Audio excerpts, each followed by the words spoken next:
오늘 보니까 저녁에 우리 2층에 애기 엄마 아빠들이 이렇게 애들을 안고 이렇게 있는 걸 보니까 올해 되겠다 싶은 생각이 들어요. 여러분, 말씀은 들어야 믿음이 생깁니다.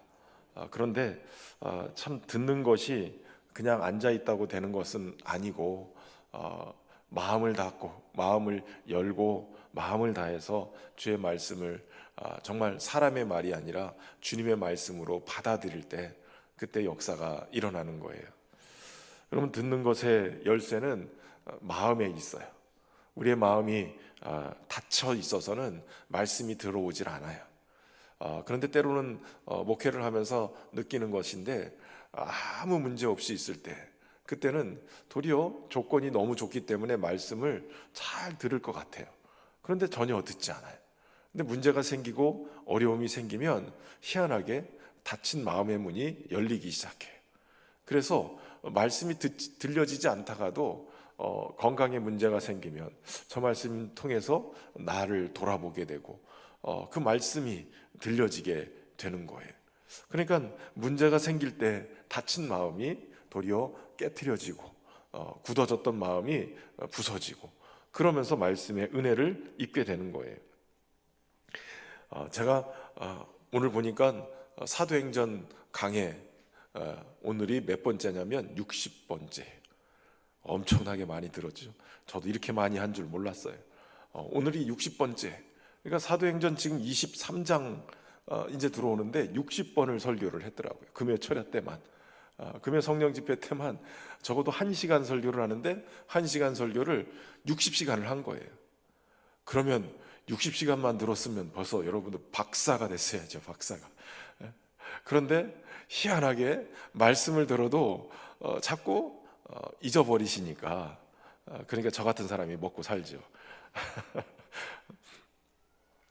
말씀도 여러분, 마음의 문이 열려야 들어도 이게 마음으로 들어오지, 마음의 문이 안 열리면 자꾸 흘러가 버려요. 물론 어떤 목사님들은 그런 얘기예요. 콩나물을 키울 때 그냥 시루에다가 물만 줘도 그냥 물이 다 빠져나가니까 그냥 가만히 앉아 있어도 믿음이 생긴다.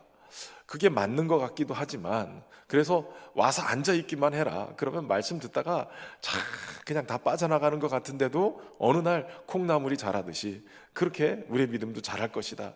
맞는 말이기도 해요. 60번 앉아 있었으면 그래도 하나라는 건졌겠죠. 그런데 마음 문을 열어야 말씀이 막 은혜가 되는 거예요. 가만히 생각해 보면 여러분, 우리는 너무나도 말씀의 홍수 시대에 살고 있어요. 믿음 생활하기가 너무 편해요. 이번에 일본 단기 선교를 갔다 오면서 일본이 왜 복음화가 이렇게 어려운가, 주일날 설교에도 잠깐 제가 예화로 쓸 거지만, 여러분, 일본은 500년 전에 벌써 복음을 받아들였어요. 선교사 들어와가지고 복음을 전했고, 한때는요 한 성의 98%가 예수님을 믿는 그런 나라였어요. 근데 도요토미 히데요시가 정치를 하다가 이 예수 믿는 사람들 때문에 도리어 이것이 위기가 오겠다. 그래서 예수 믿는 사람들을 다 척결을 해버렸어요. 98% 믿던 사람들이 순식간에 다 척결하는데, 그냥 단순하게 너 예수 믿어 해서 처형시킨 게 아니라 그 사람과 자녀들까지, 가족들 몰살, 심지어는 바로 옆에 있는 이웃집들까지 다 몰살을 시켜버렸어요. 그러니까 누구 하나 예수님 믿으면 이웃집까지 다 몰살되니까, 그게 너무나도 본보기로 한꺼번에 보여줬기 때문에 그 인식이 지금도 예수님을 믿는다 하면 나 때문에 주변 사람들까지 다 어려움을 겪을까봐 아예 예수님을 믿는 것이 어렵다는 거예요. 그만큼 엄청난 두려움을 가지고 있다는 거예요. 그곳에서 하나님의 말씀을 전하기 위해서 가신 우리 김성효 성교사님 가정, 이번에 이렇게 보면서 저희가 5가정이 갔거든요. 유치원 아이들부터 시작해서 중학교 아이들까지, 대학생들까지 아이들이 다 골고루 갔어요. 그냥 전 세대가 다 간 거죠. 5가정인데, 물론 이제 장로님 가정, 저희 가정까지 하면 7가정. 그런데 목사님이 선교사님이 거기에서 말씀을 전하면서도 이게 참 어렵겠다라고 느꼈죠. 제가 수요일 날 말씀드렸지만 이렇게 눈을 보면서 설교를 해야 되잖아요. 눈을 보면서 설교를 하고 서로 이게 긍정적인 메시지를 이렇게 승인 반응 어떻게 하라고 그랬어요? 맞습니다. 이렇게 승인 반응을 해야 지금 설교 듣고 있구나 이렇게 느껴지죠. 이 승인 반응이 없으면 지금 딴 생각하고 있는 거예요. 쳐다는 보는데 눈 초점이 흐려가지고 딴 생각하고 있는 거예요. 그런데 이런 반응들이 이렇게 보여지면서 그러면서 서로 이렇게 주고받고 해야 설교도 막 나오거든요. 여러분 승인 반응이 좋아지면요 설교도 막 저절로 돼요. 원고를 가지고 제가 주일날 3번 설교를 하는데 예배 때마다 설교가 느낌이 너무 달라요. 막 100% 나올 때가 있고 어떤 때는 막 120% 막 나올 때가 있고 어떤 때는 죽술 때가 있고 대부분의 죽술 때는 승인 반응이 이상하게 될 때 아니야 막 이렇게 아니야 그러면서 자꾸 고개를 막 젓고 엉뚱하게 자꾸 튕겨 나오는 승인 반응을 보일 때 그런데 어떤 분들은 막 그냥 앞에 자리에 앉아가지고 말씀을 막 은혜를 받으면서 막 눈물을 막 흘리면서 그러면서 설교를 들어요. 그러면 막 가슴이 막 끓어요. 여기서 막 그 승인 반응이 막 일어날 때 그때 제 안에서도 막 성령이 막 운행하시고 역사하시면서 말씀이 막 힘있게 나가거든요. 그런데 설교를 쳐다보면 안 된대잖아요. 눈을 마주치면 안 돼요. 일본 성도들은요 눈을 마주쳐서 이렇게 설교를 하면 목사님이 나한테 뭐라고 한다고 생각한대요. 그래서 눈을 보고 설교를 하면 안 된대요. 딴 데 쳐다보고 설교해야 된대요. 제가 여태까지 10년 넘도록 선교지 다니면서 설교하면서 이렇게 힘든 설교는 처음 해봤어요. 눈을 마주치면 안 된다고 그래서 안 쳐다보고 막 이렇게 쳐다보고 설교를 하는데 그것처럼 힘든 게 없어요. 코로나 때 이후로 아주 너무 힘들었어요.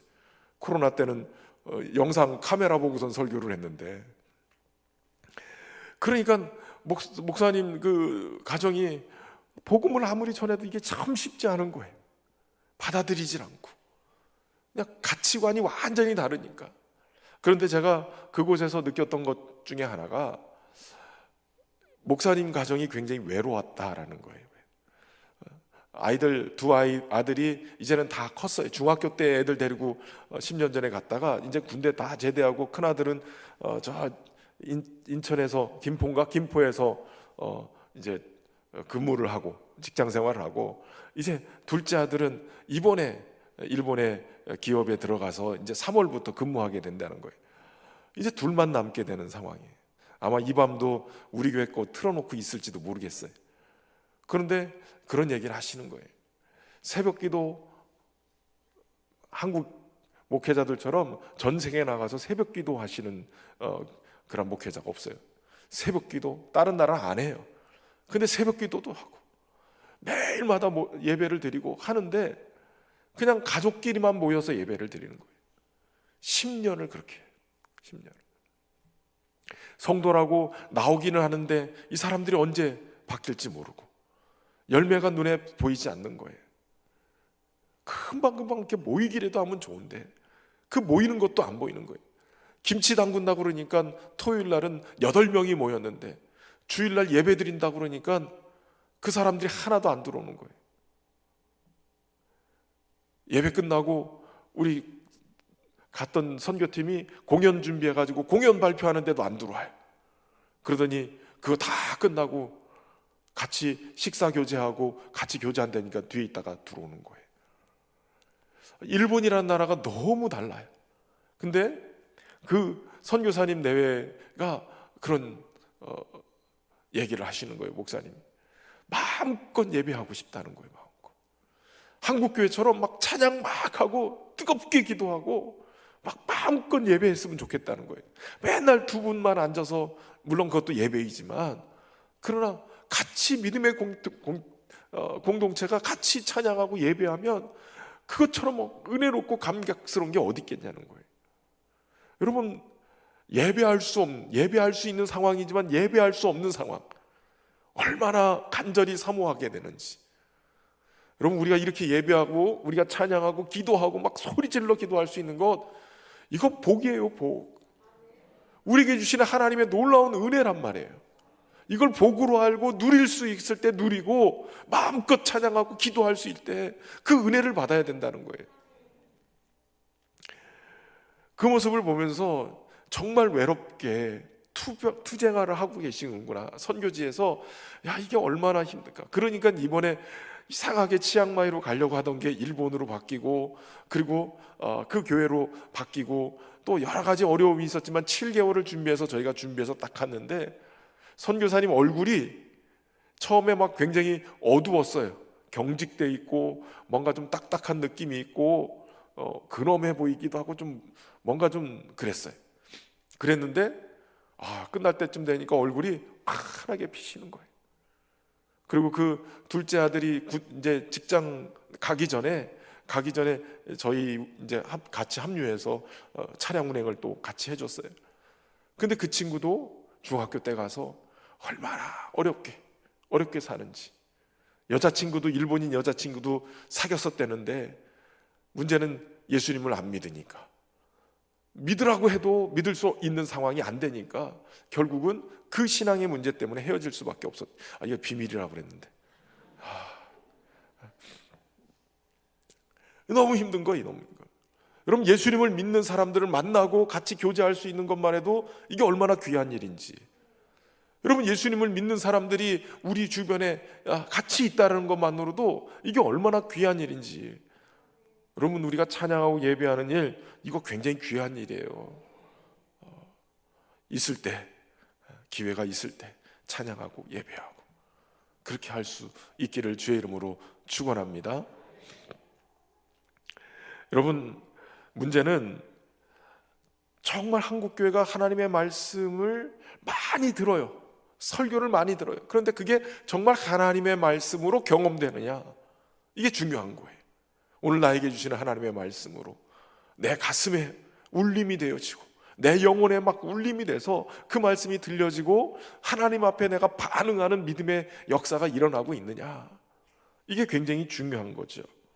그저 그냥 아무 생각 없이 멍하게 그냥 계시면 안 된단 말이에요. 우리의 마음의 귀를 열고 마음을 열고 하나님의 말씀이 내 안에서 스파크가 일어나서 불꽃이 일어나게끔, 그래서 활 타오르게끔 그렇게 주님의 말씀을 받는 은혜가 있기를 주의 이름으로 축원합니다.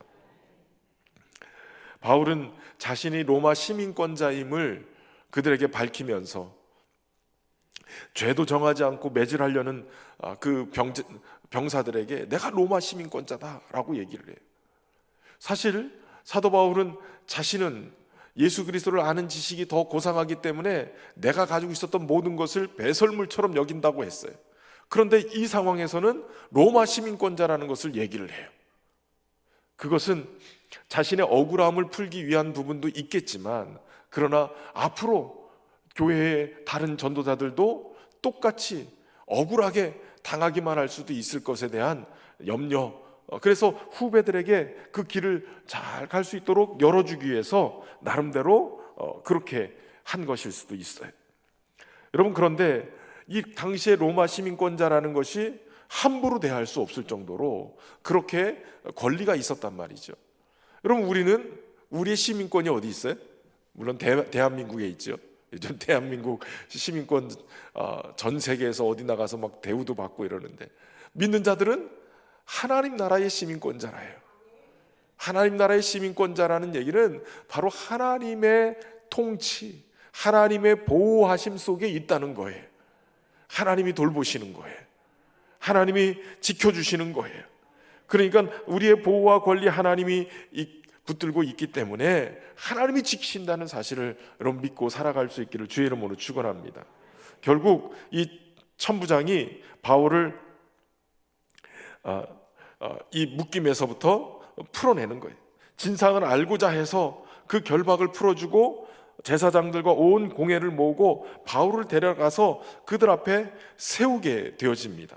근데 여기 결박을 풀었다라고 이렇게 표현하고 있는데, 이거는 그를 풀어서, 그동안 결박되어 있었다가 풀어서 이제 공의에 출두하니까 잠시 감옥에 있다가 끌려 나와서 풀어서, 그래서 공의 앞에 세운 것처럼 이렇게 느껴져요. 그런데 원래 원어를 보면 그가 밤새 쇠사슬에 묶여서 감옥에 갇혀 있었던 게 아니라 아예 속박으로부터 해방됐다, 완전히 석방됐다라는 뜻을 가지고 있어요. 그러니까 로마 시민이라는 것을 알고 나서 천부장은 그를 완전히 석방시킨 상태였던 거예요. 그리고 나서 다시 공의에 와서 증언하게끔 그렇게 만들어준 거죠. 여러분, 천부장은 사람의 결박을 풀어주지만 하나님은 우리의 모든 죄의 결박을 풀어서 우리를 자유케 하시는 분이신 거예요. 하나님께서 그를 사망의 고통에서 풀어 살리셨다. 예수 그리스도를 사망의 고통에서 풀어 살리신 분, 그분이 하나님이신 거예요. 그렇기 때문에 오늘도 우리는 하나님의 귀한 이 자유케 하시는, 풀어주시는 은혜를 입은 자인 줄로 믿습니다. 그러므로 예수 그리스도를 인하여서 예수님이 이루어놓으신 것 때문에 하나님이 오늘도 예수님을 믿고 하나님의 자녀된 우리를 죄와 사망의 권세에서 풀어내시고 우리에게 그 자유자로서 사망의 권세에서 자유한 자로 살아가게끔 만들어주신 거예요. 근데 여기서 중요한 것이 있어요. 여러분, 우리가 은혜로 말미암아 구원받았다, 이 말은 내가 어떤 선한 행위를 하거나 어떤 능력을 갖추어서 자격 조건이 돼서 그래서 구원받은 게 아니에요.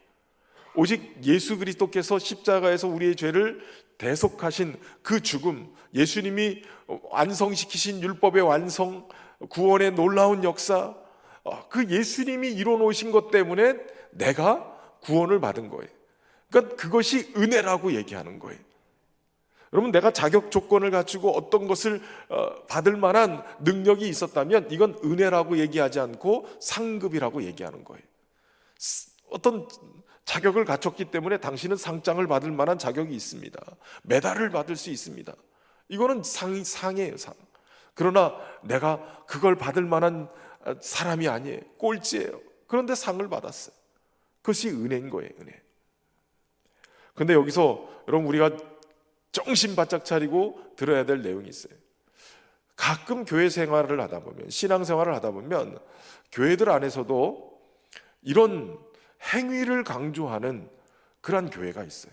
그러니까 복음을 강조하는 교회가 있고 율법주의적인 행위를 강조하는 교회가 있어요.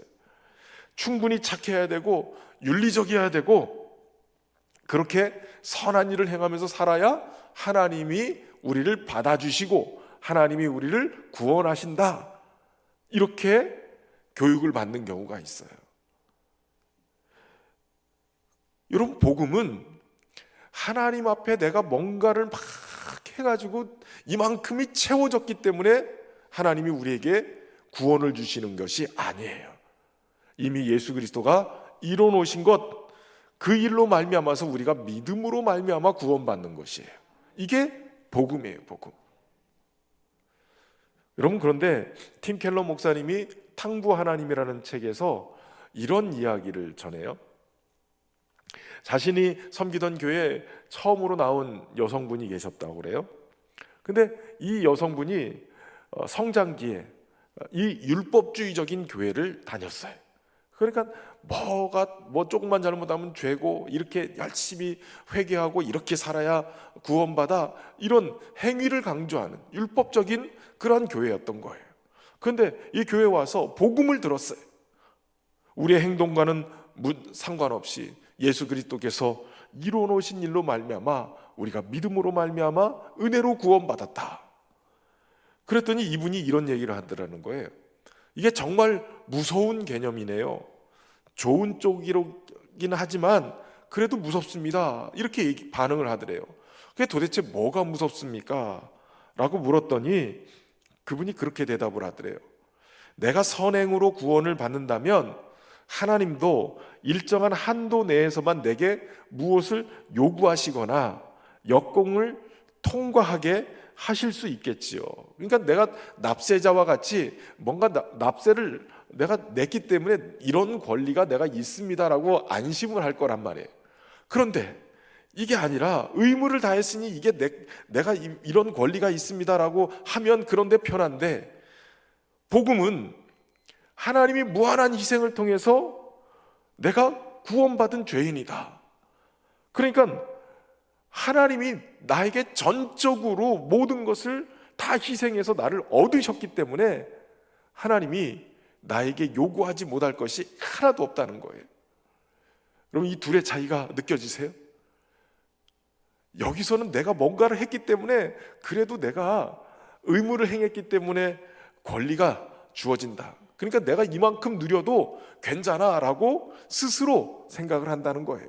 그런데 이거는 내가 뭔가를 한 게 없기 때문에 도리어 하나님 편에서는 우리가 하나님의 모든 것이 되어버리니까, 하나님이 전적으로 다 구원해 내셨기 때문에 우리는 하나님의 것이고 하나님이 우리에게 요구하지 못할 것이 하나도 없다는 거예요. 그러면 놀라운 은혜이지만 반대로 이분 얘기처럼 들으면 이게 무서운 개념이라는 거예요.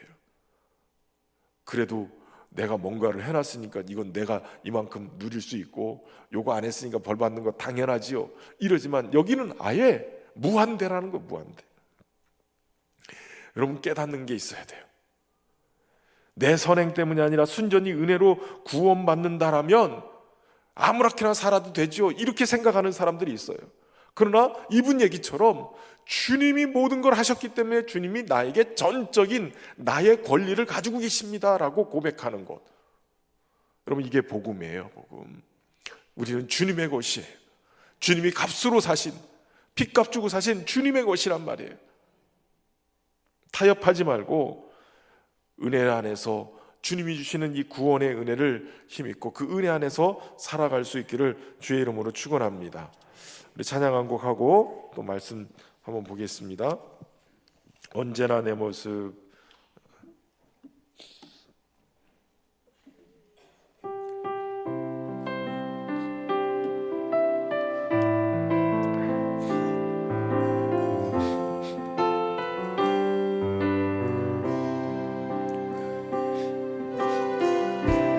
언제나 내 모습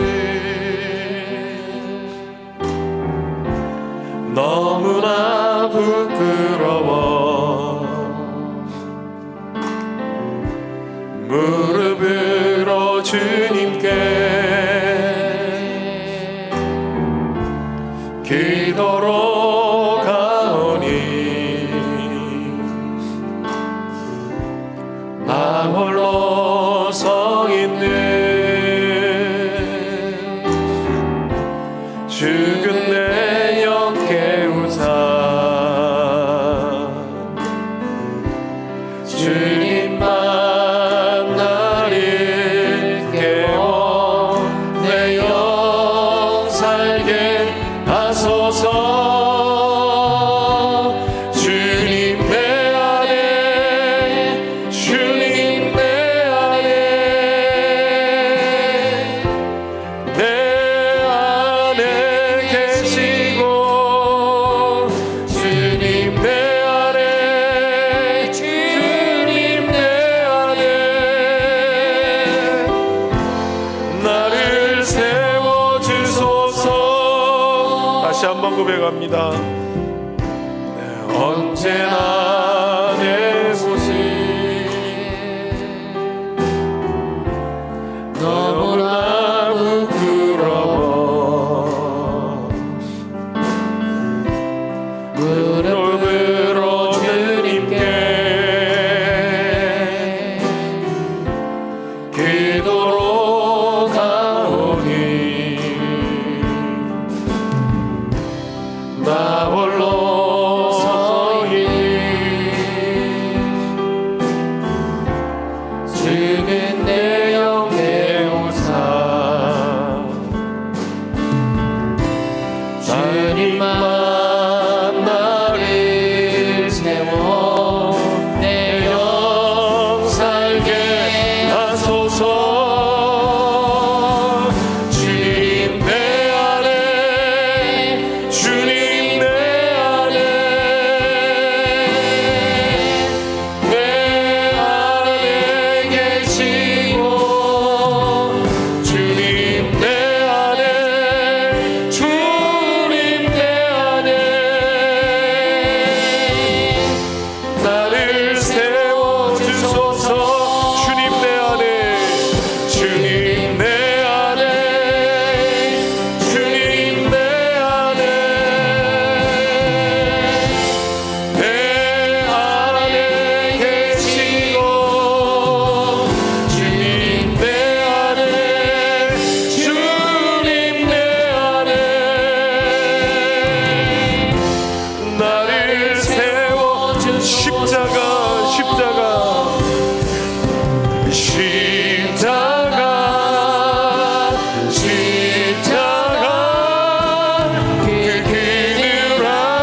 십자가 아래 우리의 생명이 있어요. 예수님의 그 십자가가 바로 우리로 하여금 이 놀라운 하나님의 모든 것을 우리에게 가져다 줄 수 있는 그 축복의 문을 활짝 열어놓은 거예요. 하나님이 내 아버지시. 여러분, 하나님이 내 아버지시라는 것은 하나님의 모든 것이 다 내 것이라는 거예요. 여러분, 누리는 은혜가 있길 주의 이름으로 축원합니다.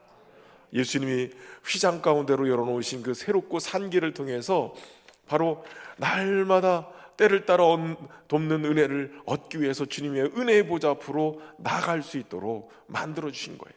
그러니까 오늘 이 저녁에도 여러분 은혜를 사모하세요. 은혜를 사모하세요. 하늘문을 열어놓고 막 쏟아부어 주시는 주님의 은혜를 여러분 사모하세요. 못 받는 게 기적이죠. 못 받는 은혜를 못 받는 게 기적이죠. 예수님을 생각하면, 십자가를 생각하면 주님이 그 엄청난 고난을 겪으시면서 우리에게 오시기를 원하시잖아요. 그러니까 주님은 오늘도 십자가를 통해서 우리에게 찾아오시는 그 놀라우신 사랑을 여러분 마음을 활짝 열고 받아들일 수 있기를 주의 이름으로 축원합니다. 공회에 불려나온 사도 바울은 공회를 주목하면서 이렇게 얘기를 해요. 여러분 형제들아, 오늘날까지 나는 범사의 양심을 따라 하나님을 섬겼노라 라고 얘기해요. 사도 바울은 하나님 나라의 시민권자로 선한 양심을 따라 살았다는 거예요. 물론 그가 그 전에 예수님을 만나고 나서 변하기 전 그의 양심은 율법적인 양심이었어요. 율법을 통해서 세상을 바라보고, 율법을 통해서 사람들을 판단하고, 율법을 통해서 정죄하는 그런 양심이었어요. 그런데 부활하신 예수님, 십자가를 통해서 인간의 모든 죄를 끊어내시고 속죄하시고 그 죄의 속함을 증명해내는 역사가 무엇이었냐면 바로 부활이에요. 부활.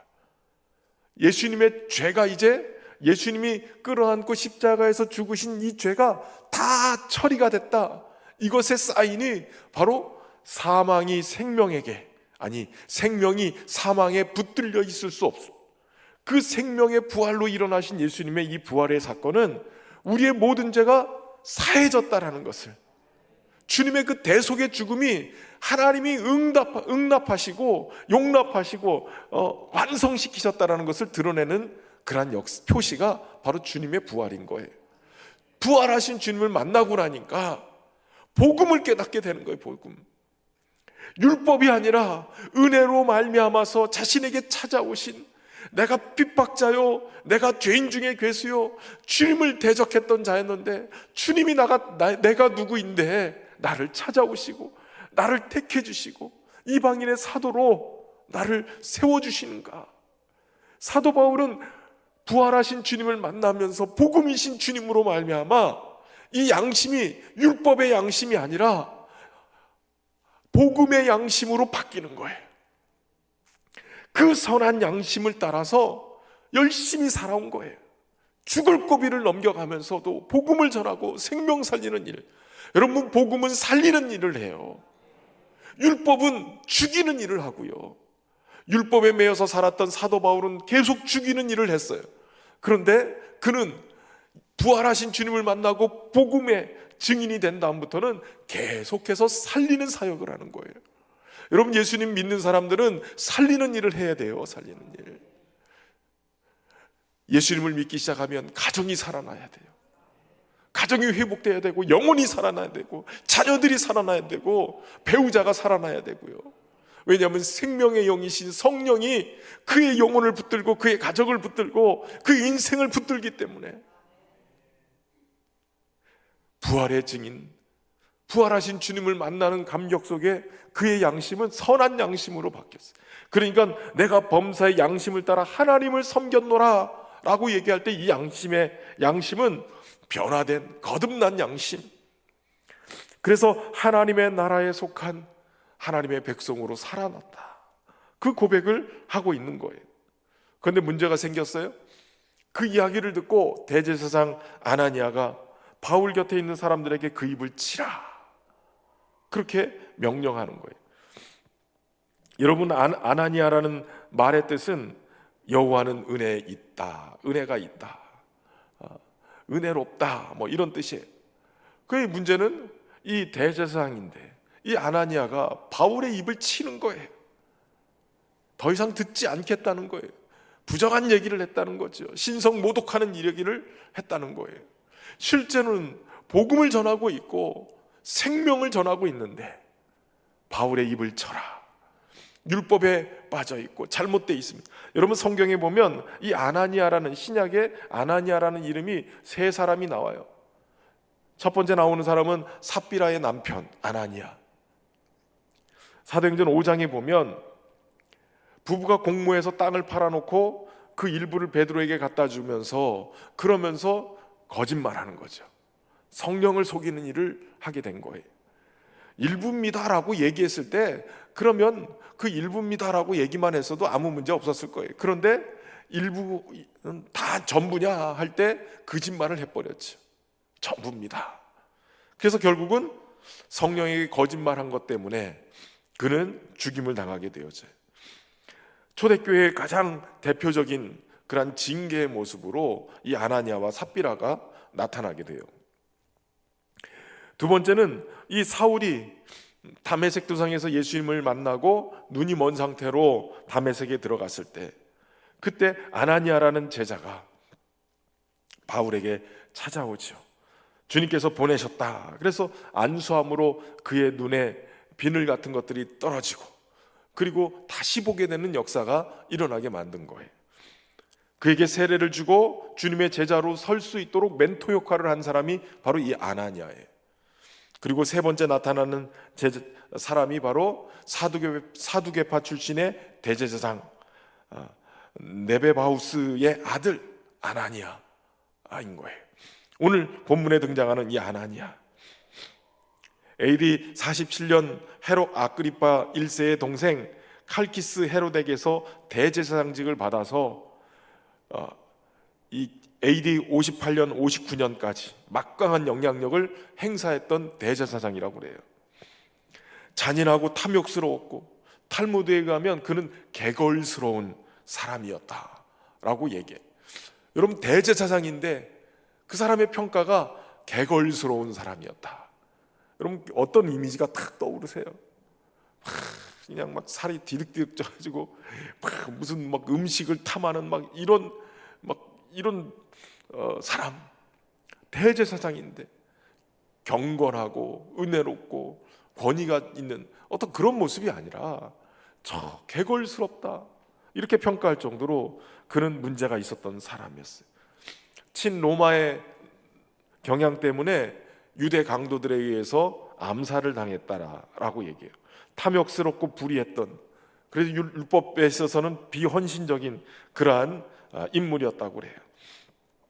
어떻게 보면 평신도보다도 못한, 대제사장직을 가지고 있었지만 평신도보다도 더 못한 그러한 삶의 모습을 보여주고 있었다는 거예요. 그래서 회칠한 담과 같은, 사도 바울은 그걸 보면서 회칠한 담이여 하나님이 너를 치시리로다. 사도 바울이 정확하게 본 거예요. 바리새인들을 향해서 천국문을 막아서고 자기만 못 들어갈 뿐만 아니라 들어가려고 하는 다른 사람도 막아서는 대표적인 인물, 이 사람이 바로 대제사장 아나니아였다는 거예요. 그런데 이 대제사장 아나니아가 사두개파 아나니아였어요. 사두개파, 여러분 성경에 보면 오늘 본문에도 두 집 계파가 충돌하는 장면이 나와요.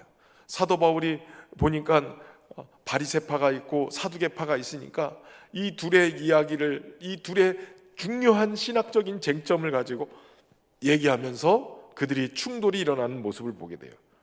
우선 바리새파, 이 분리된 자들이란 뜻인데 사두개파, 에세네파와 함께 당시에 3대 당파 중에 가장 최고로 있는 당파예요. 특별히 사두개파하고는 거의 극단적인 대립을 할 정도로 그렇게 강한 그러한 세력이었어요.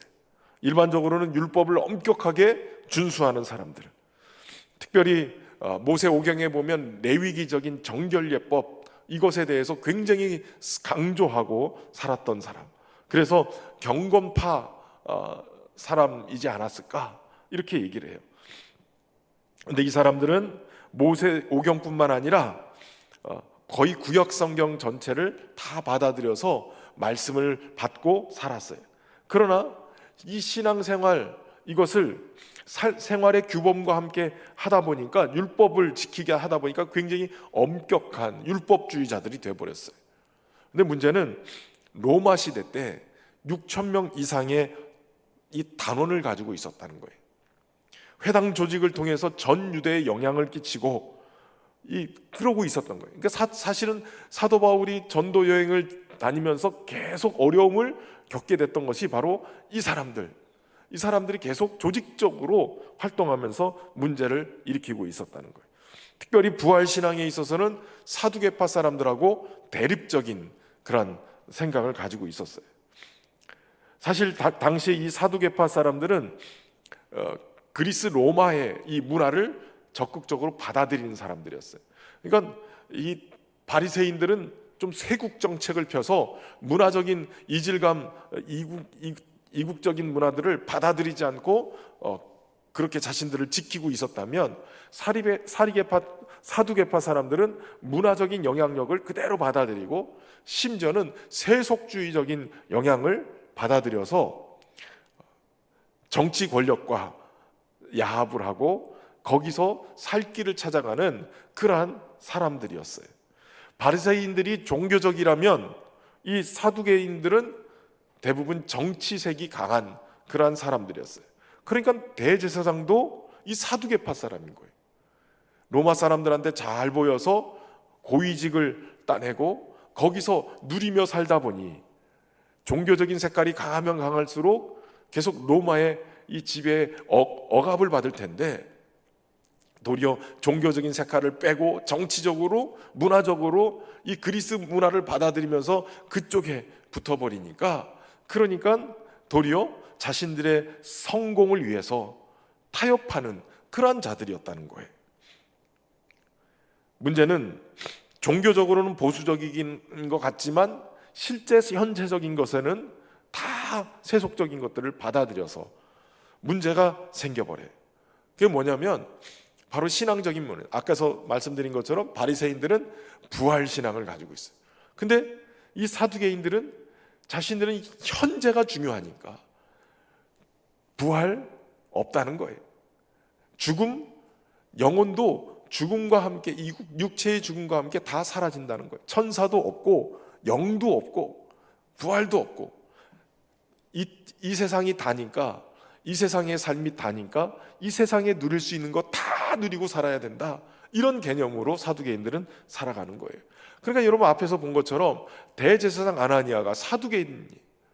그러니 그가 신앙적으로 은혜로운 뭔가 하나님을 잘 섬기는 그러한 자가 아니라 정치와 야합해서 얻은 대제사장직이니까 회칠한 무덤과 같이, 회칠한 담과 같이 화려해 보이나 속은 다 썩어 있는, 형편없는, 평신도보다도 더 못한 그러한 신앙을 가지고 있는 그러한 모습을 가지고 있었다는 거예요.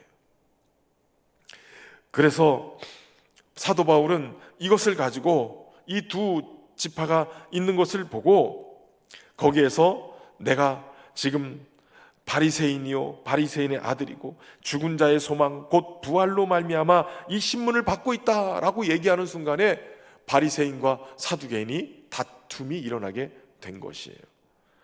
여러분, 사도 바울은 앞에서 얘기한 것처럼 선한 양심으로 살았어요. 그리고 부활 소망을 가지고 살았어요. 죽은 자의 부활, 죽은 자의 소망이 곧 부활, 이것에 대해서 말씀을 나눈 거예요. 이번에 우리 일본 단기 선교팀이 일본의 우리 교회를 이틀 동안 섬기고 나가사키로 이동했어요. 나가사키 이동해서 그곳에서 26인 순교 기념관도 들리고, 그리고 그곳에 이 무덤, 그리스도인들을 600여 명을 참사를 하고 처형을 하고 그들이 부활할 것을 두려워해서 목을 잘라서 머리와 몸을 완전히 다른 곳에 떨어뜨려서 장사를 지낸 거예요. 만날 수 없도록, 부활할까 봐. 이런 데 가서 우리가 한번 같이 돌아보았는데, 그곳에서 우리 선교사님이 또 소품을 준비해 가지고 여기에 믿는 사람들이 와서 참수형을 당할 때, 그때 이 포박을 해가지고 굴비역듯이 꿰가지고선 그래가지고 이렇게 한 바퀴 돌고 그렇게 끌려와서 여기까지 와서 참수형을 당했다. 그러더니 딱 소품을 꺼내는 거예요. 뭡니까, 저기 노끈이 아니라 저 볏짚으로 이렇게 만들어 가지고, 갑자기 옛날 단어가 생각이 나가지고 그게 아닌 것 같은데 산내끼라고 그러거든요. 저희는 옛날에. 예? 새끼줄? 예, 이 동네는 새끼줄이라고 그래. 그걸로 이게 손을 이렇게 딱 묶는 그거를 갖다가 다 가져와 가지고 애들까지 다 이걸 차고 한 바퀴 도르라는 거예요. 죄수가 돼가지고 그리스도인이 이제 잠시 후면 처형될 거 이렇게 도는데, 이게 마음이 이게 쉽지 않은 거예요. 여러분, 그런데 그들이 그렇게 참수형을 당하면서도 어떤 신앙을 가지고 있었을까요? 부활의 신앙이 있는 거예요. 우리가 지금 이 땅에서 예수님 때문에 내가 죽임을 당하도 생명의 주관자 되신 주님이 우리를 부활의 때 다시 일으켜 세우실 거라는 거예요. 여러분, 몸과 머리를 분리해서 저쪽에 하고 이렇게 무덤에 장사를 시킨다 할지라도 주님은 다 믿는 자를 기억하시고 부활시키실 거예요. 이 부활의 소망이 있기 때문에 죽음을 불사하고 복음을 전했고, 죽음을 불사하고 믿음을 포기하지 않은 거예요. 여러분, 우리가 이 부활의 소망을 가지고 살아갈 수 있는 은혜가 있기를 주의 이름으로 축원합니다. 사두개인들처럼 이 부활을 부정해버리고 그래버리면 이 땅의 삶이 다다라고 생각하면 아무런 소망이 없죠. 이 땅의 소망이 뭐가 있겠어요? 죽음 너머의 세계, 영원한 세계에 대한 소망이 있을 때 그때 우리의 삶을 살아갈 수 있게 될 줄로 믿습니다. 지금 고난이 있어도, 지금 어려움이 있어도 넘어가는 거예요. 포기하라는 게 아니라, 부활의 소망이 있기 때문에 그냥 내 생명을 포기하라는 얘기가 아니라 도리어 주님이 나에게 주신 이 생명을 귀하게 여기고, 이 생명을 또 때로는 주님을 위해서 순교하는 상황이 벌어진다 할지라도 주님의 것이오니 주님의 것입니다 라고 고백하고 드릴 수 있는 시간, 그리고 나에게 남겨진 시간이 있다면 오늘 나의 삶의 자리에서 내가 주님의 것으로 주님의 핏값 주고 산 이 생명, 주님의 영광을 위해 살아가겠습니다. 고난이 있어도 어려움이 있어도 살아내겠습니다. 이게 부활신앙을 가지고 있는 진정한 소망의 고백인 거예요. 그렇게 살아갈 수 있기를 주의 이름으로 축원합니다. 그런데 그렇게 분쟁이 일어났을 때 천부장은 바울이 그들에게서 찢겨질까 해서 군인을 명해서 무리 가운데서 다시 바울을 빼앗아서 영내로 들어가게 됩니다. 그리고 오늘 본문의 11절은 이렇게 기록하고 있죠. 그날 밤에 주께서 바울 곁에 서서 이르되. 여러분, 바울에게 있어서 무엇이 큰 위로고 힘이겠어요? 주님이 함께 하시는 거예요. 주님.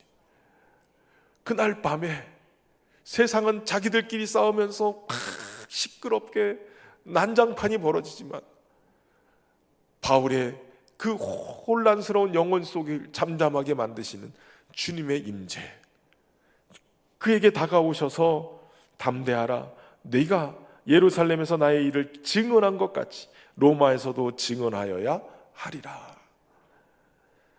그동안 열심으로 그렇게 선한 양심으로 복음을 전하며 살았는데 유대인들에게 미움을 받았어요. 심지어 죽이려고까지 해요.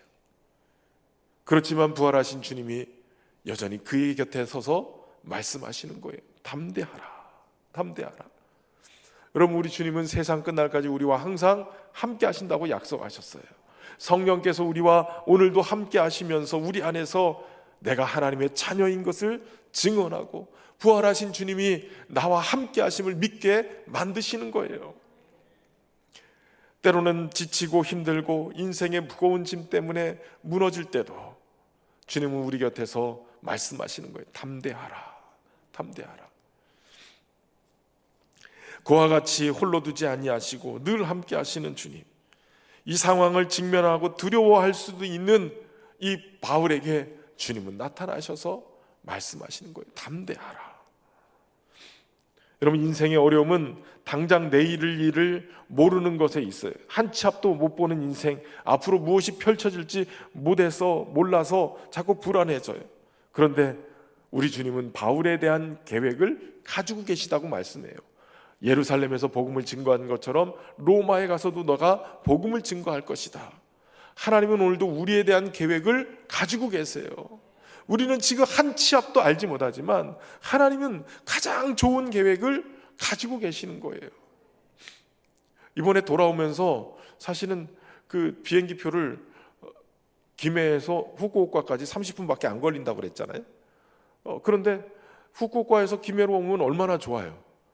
그런데 비행기 표가 안 구해졌어요. 오는 게 구할 수가 없는 거예요.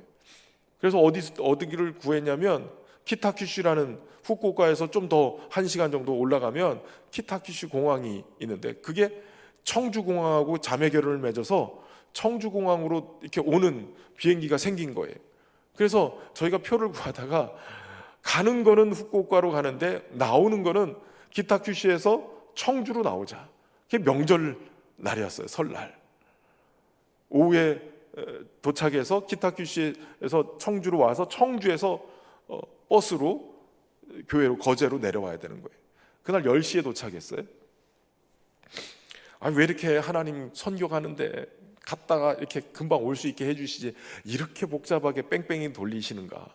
근데 돌아보니까 우리가 후쿠오카만 이렇게만 갔다 오면 거기만 갔다 왔을 거예요. 그런데 키타큐슈라는 곳으로 이동하니까 여러분 4박 5일인데 금요일날 밤에 갔으니까 저녁에 갔으니까 뭐 4박 4일 정도밖에 되지 않아요. 그런데 저희가 돌아보니까 4일 동안 4개 도시를 갔더라고요. 4개 도시. 후쿠오카도 가고 우리 무나카타도 가고 나가사키도 가고 키타큐슈도 가고 4개 도시를 다 돌았어요. 그리고 오면서 생각을 했어요. 4개 도시에 가서 정말 봐야 될 것들을 보게 하시고 그리고 후쿠오카로 들어왔으면 그날 공항 몇 터졌어요. 저희가 그 전날 후쿠오카 탁 들어갔는데 막 거리가 얼마나 사람이 많은지 관광객들이 얼마나 많은지요. 후쿠오카에서 김해로 들어왔으면 우리 애들 누구 하나 잃어버리지 않았을까. 근데 키타큐슈 공항을 갔더니 우리밖에 없는 거예요. 우리밖에. 애들 뭐 잃어버릴 수도 없어요. 바로 거기 조만하니까. 청주공항 도착하니까 여유. 이렇게 쭉 오면서 하나님이 다 이렇게 우리에게 꼭 필요한 대로 보게 하시고 꼭 상황들을 또 이렇게 인도해 가셨구나. 그게 너무 귀한 거였어요. 우리는 계획이 없을지라도 하나님은 계획이 있으세요. 옆 사람한테 쳐다보고 얘기하세요. 당신을 향해 하나님이 계획하고 계세요.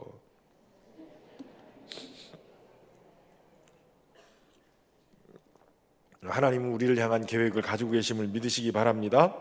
주의 말씀은 내 발의 등이요 내 길의 빛이니이다. 여러분, 말씀 안에 살아갈 때 하나님의 계획이 예수 그리스도 안에서 시작하신 하나님의 착한 일이 그리스도 예수 안에서 온전히 이루어질 줄로 믿으시기를 주의 이름으로 축원합니다. 중요한 것은 하나님은 말씀의 전등을 비춰주시는데 멀리 비춰주시는 게 아니라 내 발의 등이요 내 길에 빛이 되게 만드시는 거예요. 우선 내 발의 등을 비춰주세요. 그러니까 한 걸음 한 걸음 순종하고 따라가다 보면 어느 날 주님이 목적하신 그 자리에 와 있는 것을 보게 되어져요. 순종하고 따라가는. 그래서 주님의 은혜 안에 거하는 우리 모두가 되기를 주의 이름으로 축원합니다.